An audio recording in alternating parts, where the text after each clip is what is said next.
Hi, this is ZTE Blade A53 Pro and I'll show you how to create home screen folders on this device.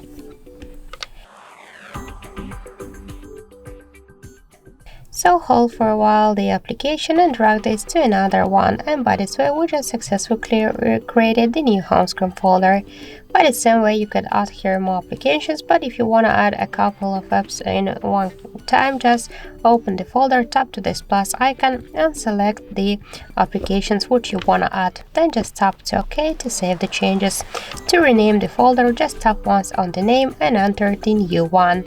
If you want to move this folder here on the screen or between the screens, we should just hold it and drag it. To remove the application from the folder, you should just hold it and drag it to remove to the home screen. But if you want to remove the application from the home screen and from the folder, hold it and tap to delete icon. But don't worry, you remove only the item, you will stay with this app in the apps menu.